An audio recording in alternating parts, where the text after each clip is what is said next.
کہ جن کی کوئی سند نہیں۔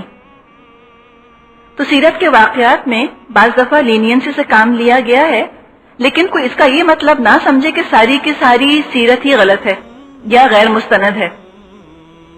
بات اتنی ہے کہ جتنی حدیث کی اسناد پر زور ہے، اتنا سیرت کے بعض واقعات کے بارے میں نہیں ہے، اتنی چھان پٹک ان کی نہیں کی جاتی، اور جن واقعات کی سند کمزور ہے وہاں لکھ دیا جاتا ہے کہ ان کی سند کمزور ہے۔ پڑھنے والا نہیں قبول کرنا چاہتا اس واقعے کو، اس کے ایمان پر کوئی اثر نہیں پڑے گا۔ مثال کے طور پر روایات میں آتا ہے کہ اللہ کے رسول صلی اللہ علیہ وسلم کی پیدائش پر کسرا کے محل کے 14 کنگورے گر گئے تھے اور مجوسیوں کا آتش کدہ ٹھنڈا ہو گیا تھا۔ یہ سیرت میں ہمیں واقعہ ملتا ہے، لیکن امام غزالی رحمت اللہ علیہ نے اس کو درست تسلیم نہیں کیا۔ کوئی حرج نہیں، کوئی فرق نہیں پڑتا، نہ کریں، لیکن ذرا یہ محتاط رہنا چاہیے کہیں ہم ساری سیرت کو ایسا نہ سمجھ لیں۔ کچھ واقعات سند کے لحاظ سے بہت مستند ہیں، بہت اوتھینٹک ہیں۔ مثال کے طور پر واقعہ معراج جو تواتر سے بیان ہوا ہے، چونکہ یہ قرآن میں بھی بیان ہوا ہے لہذا اس کا انکار کفر تک پہنچا سکتا ہے۔ تساہل سے کہیں یہ نہ سمجھا جائے کہ ساری کی ساری سیرت ہی انوتھینٹک ہے۔ چند واقعات اس میں انویریفائڈ ہیں۔ کہاں سے علم سیرت شروع ہوا، ذرا سا اس کے بارے میں بات کرتے ہیں۔ علم سیرت کی بنیاد صحابہ کرام رضی اللہ تعالی عنہم نے ڈالی۔ نہ صرف اللہ کے رسول کی عبادات اور شریعت سے متعلق احکامات محفوظ کیے، بلکہ آپ کی عادات اور آپ کے معاملات کو بھی محفوظ کیا۔ رسول اللہ صلی اللہ علیہ وسلم کے دنیا سے تشریف لے جانے کے بعد اسلام کا علم زیادہ تر زبانی پھیلا، اسی طرح سیرت کا علم بھی زیادہ تر زبانی پھیلا۔ سب سے پہلے سیرت کو کتاب کی شکل میں ابو بکر محمد ابن اسحاق نے پیش کیا۔ ان کا تعلق عراق سے تھا۔ سیرت رسول اللہ کے نام سے کتاب لکھی۔ یہ قدیم ترین کتاب ہے سیرت پر۔ نبی اکرم کے انتقال کے 120 سال بعد ہی لکھی گئی تھی۔ امام محمد بن عمر بن واقدی نے بھی سیرت پر کتاب لکھی ہے۔ 207 ہجری میں ان کا انتقال ہوا۔ سب سے مشہور سیرت نگار ابو محمد عبد الملک ابن ہشام ہیں۔ انہوں نے یہ کیا کہ ابن اسحاق کی کتاب میں سے ضعیف واقعات چھانٹ کر الگ کر دیے اور انہی کی سیرت کو دوبارہ لکھا ہے۔ تو ایک طرح سے آپ دیکھیں کہ ابن اسحاق ہی کی سیرت کی تصحیح کی ہے، کریکشن کر کے انہوں نے اس کو دوبارہ چھاپا ہے، کوئی انڈیپینڈنٹ تحقیق والی کتاب نہیں ہے۔ ابن ہشام کا انتقال 219 ہجری میں ہوا۔ سوال یہ ہے کہ سیرت کیوں پڑھی جائے؟ اس کے بارے میں امام ابن قیم الجوزی رحمت اللہ علیہ فرماتے ہیں، ہر انسان پر فرض ہے کہ اپنی روح کی حفاظت کرے اور آخرت کی کامیابی کی طلب کرے۔ یہی تو ہے نا بڑی کامیابی، فوز العظیم۔ دنیا میں بھی اس طرح سے رہے کہ اس کو کامیابی اور اطمینان نصیب ہو، اور دنیا اور آخرت دونوں کی فوز و فلاح اور سعادت اس کو حاصل ہو۔ دنیا اور آخرت کی کامیابی نبی اکرم صلی اللہ علیہ وسلم کی ذات کے ساتھ اور ان کی لائی ہوئی ہدایت کے ساتھ لنکڈ ہے، اٹیچڈ ہے۔ اللہ تعالیٰ فرماتا ہے سورہ آل عمران میں، قُلْ إِن كُنتُمْ تُحِبُّونَ اللَّهَ فَاتَّبِعُونِي يُحْبِبْكُمُ اللَّهُ۔ اے نبی ان سے فرما دیجئے اگر تم اللہ سے محبت کرتے ہو تو میری پیروی کرو، اللہ تم سے محبت کرے گا۔ ایک اور بات بہت اہم ہے جو ہمیں یہاں سمجھ لینی ہے، محبت صرف مسلمانوں نے نہیں کی، یہ حقیقت ہے کہ اللہ کے رسول سے محبت کفار نے بھی کی۔ ابو لہب جو اللہ کے رسول کا چچا تھا، وہ آپ سے اتنی محبت کرتا تھا کہ جس لونڈی نے آ کر اس کو آپ کی پیدائش کی خبر سنائی، اس نے اس لونڈی کو آزاد کر دیا تھا خوشی میں۔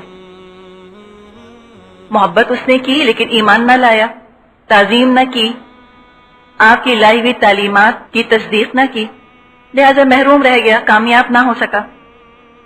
یہ تو ایک اینڈ آف دا اسپیکٹرم ہے۔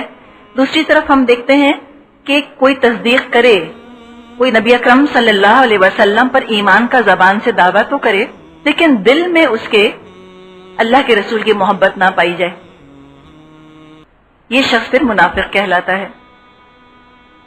سب سے نمایاں مثال اس کی عبداللہ بن ابی ہے۔ اسلام لایا، مسلمان بنا، اللہ کے رسول کی صحبت میں رہا، مسجد نبوی میں پہلی صف میں کھڑا ہو کے نماز پڑھا کرتا تھا، لیکن یہ بھی ناکام ہی رہا کیونکہ اس کے دل میں اللہ کے رسول کی محبت نہیں تھی۔ محبت بھی ضروری ہے، تعظیم بھی ضروری ہے، تصدیق بھی ضروری ہے اور اطاعت بھی ضروری ہے۔ ایمان کی صحت کے لیے، ایمان کی قبولیت کے لیے بھی ضروری ہے کہ اللہ کے رسول سے محبت کی جائے۔ آپ نے فرمایا لا یؤمن احدکم حتی اکون احب الیہ من والدہ وولدہ والناس اجمعین، کوئی ایک بھی تم میں سے مومن نہیں ہو سکتا یہاں تک کہ میں اس کو محبوب تر ہو جاؤں اس کے والد سے اور اس کی اولاد سے اور تمام کے تمام انسانوں سے۔ ایک دفعہ حضرت عمر رضی اللہ عنہ نے فرمایا اللہ کے رسول سے کہ آپ مجھ کو ساری دنیا سے زیادہ محبوب ہیں سوائے اپنے نفس کے۔ آپ نے فرمایا نہیں عمر، جب تک میں تم کو اپنی جان سے زیادہ پیارا نہ ہو جاؤں۔ یہ سن کر حضرت عمر تھوڑی دیر کو خاموش ہوئے۔ اپنا دل ٹٹولا ہوگا انہوں نے، جھوٹ تو نہیں بولتے تھے کہ زبان سے کچھ کہہ دیں اور دل کی کیفیت کچھ اور ہو، یہ تو کام وہ نہیں کیا کرتے تھے۔ کچھ دیر رکے، دل کی کیفیت کو دیکھا، وہاں پر وہی چیز پائی جو کہ اللہ کے رسول فرما رہے تھے۔ پھر کہنے لگے الآن یا رسول اللہ، ہاں اب اللہ کے رسول، مراد ہے کہ ہاں اب آپ مجھ کو میری اپنی جان سے بھی زیادہ پیارے ہیں۔ یہ ایمان کی تکمیل کی نشانی ہے۔ کسی سے محبت کرنے کے لیے ضروری ہے کہ انسان اس کو قریب سے جانے، اس کی صحبت اختیار کرے، اس کے ساتھ رہے، اس کا اٹھنا بیٹھنا آبزرو کرے۔ اسی لیے صحابہ کو اللہ کے رسول سے بہت محبت تھی۔ لفظ صحابہ صاحب کی جمع ہے۔ یہ وہ مسلمان ہیں جو آخری رسول کے ساتھی تھے، جیسے عیسیٰ علیہ السلام کے ساتھیوں کو حواریون کہا جاتا ہے، تو نبی اکرم صلی اللہ علیہ وسلم کے ساتھیوں کو صحابہ کہا جاتا ہے۔ انیوژل ایکسیپشنل لوگ تھے، حضور پر جان چھڑکتے تھے، اور کیوں نہ چھڑکتے، ہر وہ خوبی جس کی وجہ سے کسی سے محبت کی جاتی ہے وہ نبی اکرم صلی اللہ علیہ وسلم میں جمع تھی۔ خوبصورت تھے، خوب سیرت تھے، خوش مزاج تھے، بہت پاکیزہ تھے، لوگوں کے ہمدرد اور غم گسار تھے، بہترین مشورہ دینے والے اور وقت پر کام آنے والے تھے۔ سیرت کے ذریعے ہمیں موقع ملتا ہے کہ ہم نبی اکرم صلی اللہ علیہ وسلم سے قریب ہو سکیں، جبکہ وہ اب اس زمین پر چل پھر تو نہیں رہے، اس کے باوجود ان کی محفلوں کا مزہ ہم حاصل کر سکتے ہیں، ان کے اٹھنے بیٹھنے کے متعلق ہم جان سکتے ہیں، اور اس کے لیے ہم کو صحابہ کا اور پچھلی تمام نسلوں کا شکر گزار ہونا ہے کہ جن کی محنت کی بدولت یہ علم ہم تک پہنچ گیا۔ ہم اللہ کے رسول کی خوبیوں کو، ان کے محاسن کو جان سکتے ہیں احادیث کے ذریعے سے، اور جب ہم ان کا ذکر پڑھتے ہیں، ان کے بارے میں جانتے ہیں، تو پھر ان سے محبت پیدا ہوتی ہے۔ اللہ کے رسول سے محبت کرتے ہیں اور یہ محبت پھر بڑھتی ہی جاتی ہے۔ جتنا جتنا آپ سیرت پڑھتے جائیں گے اتنا اتنا اللہ کے رسول کی محبت اور عظمت آپ کے دل میں اجاگر ہوتی جائے گی۔ خوشخبری یہ دی گئی ہے ہم لوگوں کو احادیث کے ذریعے سے کہ المرء مع من احب، انسان اسی کے ساتھ ہوگا جس سے کہ وہ محبت کرتا ہے۔ ایک شخص آیا اللہ کے رسول کے پاس اور اس نے کہا کہ یا اللہ کے رسول، دنیا میں تو ہم آپ کے ساتھ اٹھتے بیٹھتے ہیں، لیکن آخرت میں تو آپ کا درجہ بہت بلند ہوگا اور ہمارا درجہ تو بہت کم ہوگا، پھر ہم آپ جیسے عمل بھی نہیں کر رہے، تو کیا ہم آپ کو پھر دیکھ سکیں گے؟ اس پر اللہ کے رسول نے فرمایا المرء مع من احب، ہر شخص اس کے ساتھ ہوگا جس سے کہ اس نے محبت کی۔ اور یہ بات جب آپ نے کہی تو صحابہ اس بات کو سن کر بہت خوش ہوئے کہ انشاءاللہ تعالی آخرت میں بھی اپنے نبی کا ان کو ساتھ ملے گا۔ ہم رسول اللہ صلی اللہ علیہ وسلم کے حسن کے بارے میں جان سکتے ہیں، آپ کی شکل صورت کیسی تھی، اور آپ کے احسان کے بارے میں بھی جان سکتے ہیں۔ حسن کیا ہوتا ہے؟ حسن تو ذاتی خوبیاں ہوتی ہیں، اللہ کی طرف سے دی ہوئی ہوتی ہیں، گاڈ گفٹڈ ہوتی ہیں، صورت کی بھی اور سیرت کی بھی۔ احسان ان خوبیوں کا اظہار ہے، یہ انسان خود کلٹیویٹ کرتا ہے۔ حسین اللہ بناتا ہے، محسن انسان خود بنتا ہے۔ احسان ان خوبیوں کا اظہار ہے جو انسانوں سے معاملہ کرتے ہوئے اور اپنے رب کی عبادت کرتے ہوئے اندر کا حسن جو چھلکنے لگے، وہ احسان کہلاتا ہے۔ سیرت کے مطالعے سے انسان کو یہ بھی احساس ہوتا ہے کہ رسول اللہ صلی اللہ علیہ وسلم کا مقصد حیات کیا تھا۔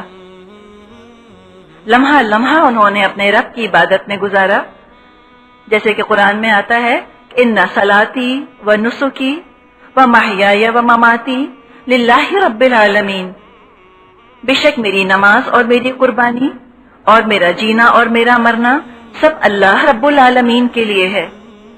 یہ کیفیت اللہ کے رسول کی وحی کے آغاز سے پہلی بھی تھی۔ آپ نے کبھی بتوں کی پرستش نہیں کی، آپ نے کبھی بتوں پر چڑھائے ہوئے نظر نیاز کی چیزیں نہیں کھائیں، ہمیشہ سے آپ کو نفرت رہی، آپ نے کبھی لات اور عزا کی قسم نہیں کھائی۔ یہ تو آپ کا حال نبوت سے پہلے بھی تھا۔ وحی کے آغاز سے جس چیز میں تبدیلی آئی وہ یہ کہ اب اللہ کی عبادت کے ساتھ دین کے غلبے کی جد و جہد بھی آپ نے شروع کر دی۔ اللہ کی زمین ہے، اس پر اللہ ہی کا دیا ہوا نظام بھی چلنا چاہیے۔ ہم جب سیرت پڑھتے ہیں تو ہمارے اندر بھی یہ جذبہ ابھرتا ہے کہ اپنے رسول کے اس مشن میں ان کی مدد کریں۔ اللہ کے رسول کی جسمانی معیت، جسمانی ساتھ تو ہم کو حاصل نہیں ہے، لیکن ان کی عزت کر کے، ان سے محبت کر کے ان کی معیت حاصل کر سکتے ہیں۔ ان کے حلیہ مبارک کے بارے میں چند باتیں کرتے ہیں۔ حضرت حسن رضی اللہ تعالیٰ عنہ فرماتے ہیں، میں نے اپنے ماموں ہند بن ابی حالہ سے رسول اللہ صلی اللہ علیہ وسلم کا حلیہ مبارک دریافت کیا۔ وہ بہت کثرت اور وضاحت سے آپ کا حلیہ بیان کرتے تھے۔ یہ تو ہوتا ہی ہے نا، جس سے محبت ہوتی ہے انسان کو اس کا بار بار تذکرہ کرتا ہے۔ حضرت حسن کے ماموں کو بھی اللہ کے رسول سے بہت محبت تھی، وہ بہت خوشی کے ساتھ اور اکثر اللہ کے رسول کا ذکر کیا کرتے تھے۔ تو انہوں نے فرمایا کہ اللہ کے رسول صلی اللہ علیہ وسلم خود اپنی ذات اور صفات کے اعتبار سے بھی شاندار تھے اور دوسروں کی نظروں میں بڑے رتبے والے تھے۔ آپ کا چہرہ ماہ بدر فل مون کی طرح چمکتا تھا۔ دوسری روایت حضرت علی رضی اللہ عنہ سے ہے، اس میں آتا ہے کہ آپ موٹے بدن کے بھی نہ تھے اور نہ گول چہرے کے تھے، یعنی کہ بالکل راؤنڈ نہیں تھا، البتہ تھوڑی سی گولائی لیے ہوئے تھا آپ کا چہرہ مبارک، ذرا سا اوول تھا تھوڑا سا۔ اللہ کے رسول کا قد درمیانے قد والے سے کسی قدر طویل تھا، لیکن لمبے قد والے سے کم تھا۔ ایسا قد نہیں تھا جو نظروں کے اندر برا لگے، مناسب قد تھا آپ کا۔ سر مبارک اعتدال کے ساتھ، پروپورشن کے ساتھ بڑا تھا۔ بال بل کھائے ہوئے تھے، نہ بالکل کرلی تھے اور نہ ہی بالکل سیدھے تھے۔ اگر سر کے بالوں میں اتفاقاً خود مانگ نکل آتی تو اللہ کے رسول رہنے دیتے، ورنہ خود بہت اہتمام کر کے آپ مانگ نہ نکالتے۔ بال مبارک جب آپ کے زیادہ ہوتے تو کان کی لو سے بڑھ جاتے تھے، لوب آف دا ایئر ہم جس کو کہتے ہیں، اس سے تھوڑے سے زیادہ بڑھ جایا کرتے تھے۔ آپ کا رنگ نہایت چمکدار، پیشانی کشادہ، ابرو یعنی کہ آئی بروز خمدار، باریک اور گھنے تھے۔ دونوں آئی بروز الگ الگ تھے، جوائنٹ نہیں تھے، ایک دوسرے سے ملے ہوئے نہیں تھے۔ ان کے درمیان ایک رگ تھی جو غصے کے وقت ابھر آتی تھی۔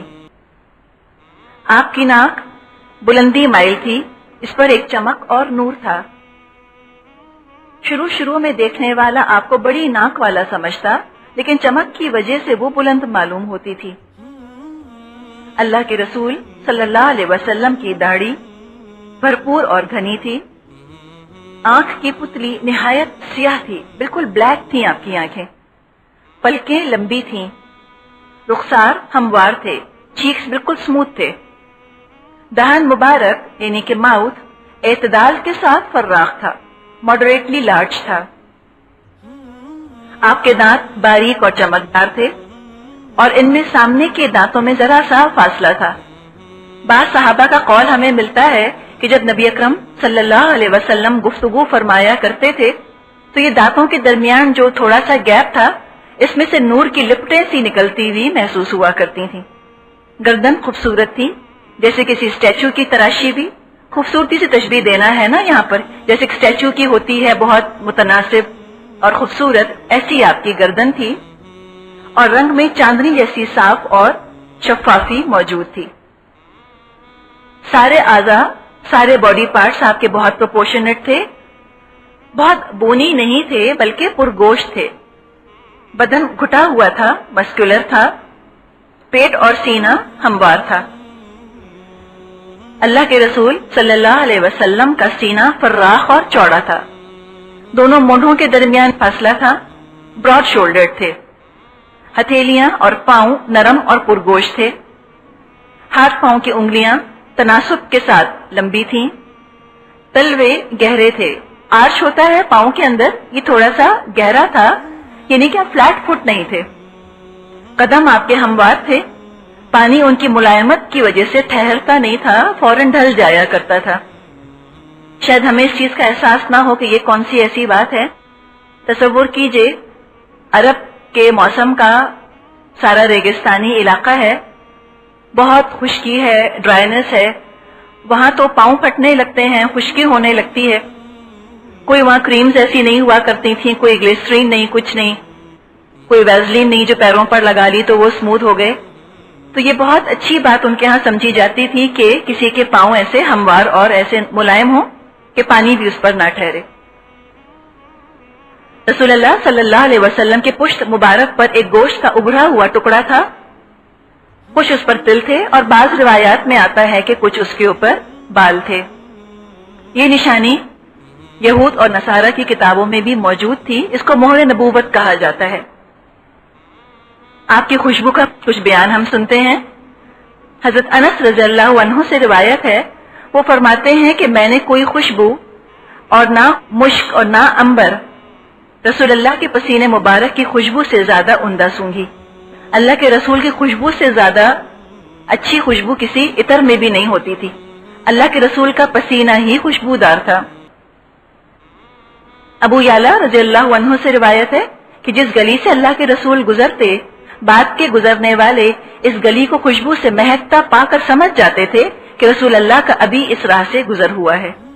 جو خوشبو لوگوں میں آتی ہے وہ دوسروں کو اٹریکٹ بھی کرتی ہے، اس کے پاس بیٹھنے کا دل چاہتا ہے جس شخص کے پاس سے خوشبو آ رہی ہو، اور یہ اللہ کے رسول میں قدرتی طور پر موجود تھی۔ اس کے علاوہ آپ خوشبو کو پسند بھی بہت کرتے تھے۔ احادیث میں یہ بھی آتا ہے کہ خوشبو ایک ایسا تحفہ ہے جس کو لوٹانا نہیں چاہیے، اور اس پر پیسہ بھی خرچ کیا جائے تو کوئی حرج نہیں۔ آپ کی گفتگو کا تھوڑا سا حال دیکھتے ہیں۔ حضرت عائشہ رضی اللہ عنہا فرماتی ہیں، رسول اللہ صلی اللہ علیہ وسلم کی گفتگو تم لوگوں کی طرح لگاتار نہیں ہوتی تھی، نان سٹاپ بولے جا رہے ہیں، یہ نہیں ہوتا تھا، بلکہ صاف صاف ہر مضمون دوسرے سے ممتاز ہوتا تھا، ایک ٹاپک دوسرے ٹاپک سے ڈفرینٹ ڈسٹنگوشڈ ہوتا تھا۔ آپ اس طرح بولتے تھے کہ پاس بیٹھنے والے اچھی طرح ذہن نشین کر لیا کرتے تھے۔ صحابہ کرام فرماتے ہیں، جب ہم لوگ دنیا کے تذکرے کرتے تو رسول اللہ بھی دنیا کا تذکرہ فرماتے، اور جب ہم آخرت کے متعلق تذکرہ کرتے تو رسول اللہ بھی آخرت کا تذکرہ فرماتے، جب ہم کھانے کا کوئی تذکرہ کرتے تو رسول اللہ بھی اسی طرح کا تذکرہ فرماتے۔ شاید ہمیں یہ خیال آتا ہو کہ رسول اللہ کی محفل ہوا کرتی تھی، آپ رسول تھے، نبی تھے، آپ کے یہاں دنیا کا ذکر ہی نہیں ہوتا ہوگا، بس صرف دین ہی دین کی اور قرآن اور حدیث ہی کی خالی باتیں ہوتی ہوں گی۔ ایسا نہیں ہوتا تھا۔ دنیا کے عام معاملات جو کہ روزمرہ گفتگو میں شامل ہوتے ہیں لوگ ڈسکس کرتے تھے آپ کے سامنے، آپ نے منع نہیں فرمایا، آپ بھی شرکت کر لیتے تھے، اگر شرکت نہیں کرتے تھے تو آپ خاموشی سے سنتے رہتے تھے۔ ایک اور چیز جو ہمارے سامنے آ رہی ہے اس میں وہ یہ ہے کہ اللہ کے رسول نے کبھی اپنی کوئی امتیازی شان بنانے کی ضرورت محسوس نہیں کی، کبھی آپ نے ایسی کوشش نہیں کی کہ آپ الگ تھلگ لوگوں سے بیٹھیں، کہ لوگ اگر کھانے کا تذکرہ کریں تو آپ کا ایٹیٹیوڈ یہ بن جائے کہ لو یہ کوئی کھانے کا تذکرہ کرنا کوئی ذکر ہوتا ہے، اس کی کیا ضرورت ہے، ایسی باتیں کرنے کی کیا ضرورت ہے۔ نہیں، آپ ایسا نہیں کرتے تھے، آپ لوگوں کے ساتھ ہی شامل ہو جاتے تھے، انہی کے ساتھ مل جل کر ان کی جیسی باتیں کرتے تھے، اس سے اپنائیت اور قربت آتی ہے۔ آپ جب چلتے تھے تو قوت سے قدم اٹھاتے اور آگے کو جھک کر چلا کرتے تھے، قدم زمین پر آہستہ رکھتے تھے، پاؤں پٹک کر نہیں چلتے تھے۔ اس کا مطلب یہ نہیں کہ آپ بہت آہستہ چلتے تھے، آپ کی رفتار قدرے تیز تھی، کشادہ قدم رکھا کرتے تھے، چھوٹے چھوٹے قدم نہیں۔ صحابہ فرماتے ہیں کہ جب ہم آپ کے ساتھ چلتے تھے تو آپ کا ساتھ نہ دے سکتے تھے، یوں محسوس ہوتا تھا جیسے آپ کے قدموں تلے زمین لپٹی چلی جا رہی ہے، اور جب آپ چلتے تو ایسا معلوم ہوتا گویا پستی میں اتر رہے ہیں۔ جھک کر ذرا سا چلا کرتے تھے، جب کسی کی طرف توجہ فرماتے پورے بدن سے توجہ فرمایا کرتے تھے، یعنی کہ خالی گردن موڑ کے نہیں دیکھتے تھے کسی کو، بلکہ پورا رخ اپنا موڑ لیا کرتے تھے۔ آپ کے لباس کے بارے میں ام سلمہ رضی اللہ تعالی عنہا فرماتی ہیں، رسول اللہ صلی اللہ علیہ وسلم کو سب کپڑوں میں کرتا زیادہ پسند تھا۔ حضرت انس رضی اللہ تعالی عنہ سے لوگوں نے رسول اللہ کے جوتے کے بارے میں پوچھا تو فرمایا کہ ہر جوتے میں 2 تسمے ہوا کرتے تھے۔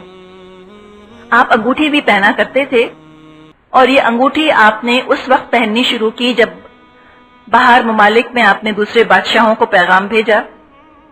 لوگوں نے آپ کو بتایا کہ عجم میں رواج یہ ہے کہ جب تک مہر نہ لگی ہوئی ہو بادشاہ خط قبول نہیں کرتے، تو مہر لگانے کے لیے، سیل لگانے کے لیے رسول اللہ صلی اللہ علیہ وسلم نے ایک انگوٹھی بنوائی جو چاندی کی تھی۔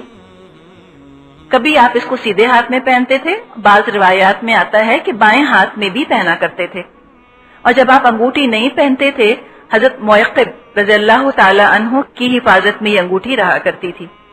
اس پر محمد رسول اللہ لکھا ہوا تھا۔ ترتیب ایسی تھی کہ محمد نیچے تھا، اس سے اوپر رسول تھا، اور سب سے اوپر اللہ لکھا ہوا تھا۔ اللہ کے رسول صلی اللہ علیہ وسلم کے انتقال کے بعد پہلے خلیفہ حضرت ابو بکر کو یہ انگوٹھی ملی، حضرت ابو بکر کے بعد حضرت عمر کو یہ انگوٹھی ملی، حضرت عمر رضی اللہ تعالی عنہ کے بعد حضرت عثمان رضی اللہ تعالی عنہ کو یہ انگوٹھی ملی۔ ایک دفعہ حضرت عثمان اپنے کچھ ساتھیوں کے ساتھ بیٹھے ہوئے تھے کہ یہ انگوٹھی بیر عریس میں گر گئی۔ عریس کا کنواں ہے، اس میں یہ انگوٹھی گر گئی۔ بہت اس کو ڈھونڈا گیا، سارا کنویں کا پانی خالی کیا گیا، 3 دن تک ڈھونڈا جاتا رہا، لیکن یہ انگوٹھی پھر نہ ملی۔